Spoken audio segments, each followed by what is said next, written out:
அந்த challenges persist அப்படின்னு சொல்கிறீங்க. ப்ரொஃபஸர் திருமாறன் நம்மோடு, பாதுகாப்புத்துறை பேராசிரியர் திருமாறன் நம்மோடு தொடர்பில் இருக்கிறார். பேராசிரியர், இது வாட் ஃபாலோஸ் இதெல்லாம் நம்ம வந்து தொடர்ந்து அனலைஸ் பண்ண போகிறோம், சர்வதேச அளவில் அனலைஸ் பண்ணப்படும். இப்போ இந்த டிஜேமோ லெவல் டாக்ஸ் நடக்க போகுது அப்படிங்கும்போது இந்த ஃப்ரெஜிலிட்டி ஆஃப் த சீஸ்ஃபயரையும் நம்ம பார்க்குறோம். இது வந்து அறிவிச்ச உடனேயே வந்து மீறலை நம்ம பார்க்குறோம். இது வந்து இட் இஸ் தேர் டு ஸ்டாண்ட்னு நினைக்கிறீங்களா? இன்னமும் கூட இதில் நிறைய சேலஞ்சஸ் இருக்குன்னு பார்க்குறீங்களா? கண்டிப்பாங்க. நம்ம இன்னைக்கு நேற்று அனௌன்ஸ் பண்ணிட்ட பிறகு 5 மணில இருந்து 2 மணி நேரம் கூட அவர்கள் தாக்கினாங்க நம்மள, இல்லைங்களா?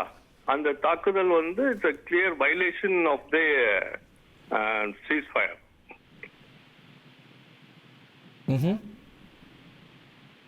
அது வந்து கிளியர் கட் வயலேஷனுங்க. அந்த இப்போ நடக்க போற அந்த டாக்ல வந்து பாத்தீங்கன்னா we have clear cut stand, இல்லைங்களா? நம்ம நேத்து என்னங்க இனி வீட்டு வேலையில கொஞ்சம் அதிக ஒத்தாசையா இருக்கணும். யா வேலை கிடைச்சிட்டா? வேலையா? நான் பாஸ் ஆகணும்னு நினைக்கிறேன். எப்படி? பாஸ் வாலா பி தி பாஸ். நைட்ல வெரி காமா இருந்தது. நம்ம எல்லாமே அதான் எதிர்பார்த்துட்டு இருந்தோம். ஸோ இது தொடர வேண்டும் என்றதான் நம்ம நினைக்கிறோம். இந்த சீஸ்ஃபயர் தொடர வேண்டும் என்றதுதான் இந்தியாவுடைய எண்ணமும் கூட. இன்னைக்கு இது மேட் இட் கிளியர். இன்னைக்கு நடந்த அந்த பிரஸ் மீட்ல வந்து இது made it very clear. we are fighting against terrorist தான். தீவிரவாதத்தை நம்ம எதிர்க்கிறோம். அதற்கு குறுக்க வந்து யார் வந்தாங்கன்னு பாத்தீங்கன்னா பாகிஸ்தான் வந்தாங்க.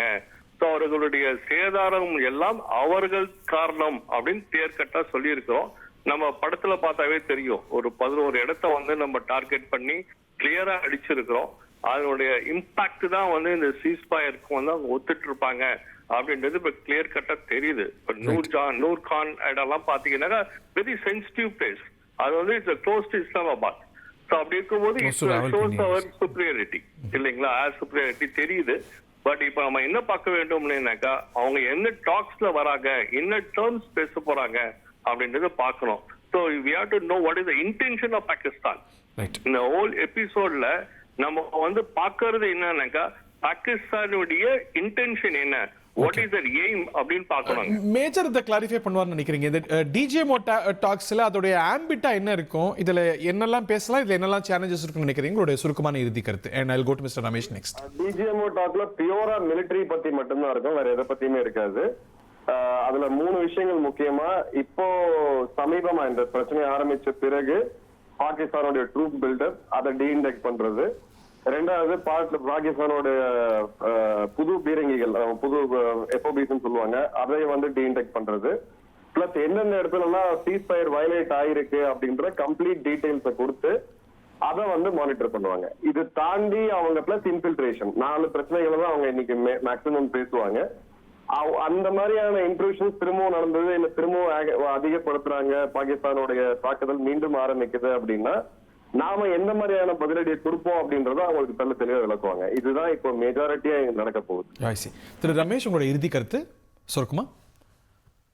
இல்ல, இந்த கேப்ல லாஸ்ட் 48 ஹவர்ஸ் நீங்க பாத்தீங்கன்னாக்கா உங்களுக்கு சொல்லக்கூடிய முக்கிய விஷயம், ஈஜிப்ட்ல இருந்து நைல் நதியில கிடைக்கக்கூடிய இந்த போரான், மேக்சிமம் இந்த போரான் இதை வந்து கன்சைன்மெண்ட் வந்து பாகிஸ்தானுக்கு சடனா பை ஏர்லிஃப்ட் பண்ணிருக்காங்க அப்படிங்கிறது ஒண்ணு. 2வது வந்து அதே மாதிரி சொல்லக்கூடிய ஒரு விவகாரம் வந்து யூஎஸ் உடைய இந்த நியூக்ளியர் எமர்ஜென்சி ரெஸ்பான்ஸ் ஏர்கிராஃப்டும் வந்து போயிருக்கு அப்படிங்கிறதுலாம் சொல்றாங்க.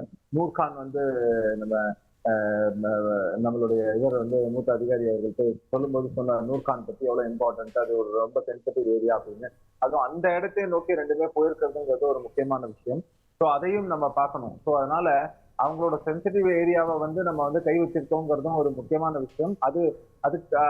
அதுவுமே ஒரு அவங்களுடைய ஜிட்டர்ஸ் இந்த ஸ்பைன்ங்கிற மாதிரி அவங்களுக்கு வந்து ஒரு இதை தடுமாற்றத்தை கொடுத்திருக்க முடியும். அடுத்த முக்கியமான விஷயம், நிச்சயமாக யாருமே எதிர்பார்க்கறது இல்லை இந்த மாதிரியாக வந்து இது நடக்கணும், இது வாரா தொடர்ந்து மாச கணக்குல வருஷ கணக்குல நடக்கணுங்கிறதெல்லாம் ஆசை கிடையாது. ஆனா நம்மளுடைய கவர்மெண்டுடைய இந்த ரெஸ்பான்ஸ் இன்னைக்கு, அதுவும் வந்து ஆர்மி டிஃபென்ஸ் போர்சஸ் தரப்புல இருந்து கொடுத்திருக்கக்கூடிய ரெஸ்பான்ஸ் வந்து பியூட்டிஃபுல்லா இருந்தது.